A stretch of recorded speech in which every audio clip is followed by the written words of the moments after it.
Clare Balding, welcome to the Longines Global Champions Tour here in London. A bright sunny day in London and some top sport ahead of us. Oh, it's perfect location. I love the fact that taking show jumping into the major cities means that so many more people get a chance to watch it who wouldn't necessarily think it's, available to them on their doorstep. So it's easy for me because I live in London and I really love it as a sport. I love that show jumping's thinking differently and it's trying to showcase its best riders, but for me I could sit and watch Ben Mayer or Scott Brash ride all day long. I just love the way both of them, I think they're very sensitive, I think they're very aggressive when they need to be, but most of all they'll put the horse first. And the last time I presented the Global Champions Tour was here in London at Horse Guards.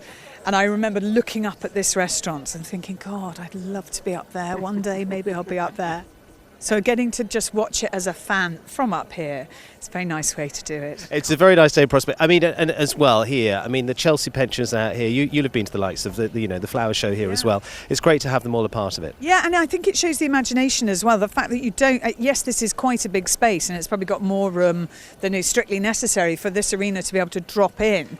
But I like the idea of a sport that can pick up and move and drop into Red Square in Moscow or, right into the centre of Beijing or in the middle of New York in Central Park or something, that suddenly show jumping becomes something that doesn't need a vast estate, it needs a space and it can be anywhere, and as long as it's the right dimensions, bang, here they all are.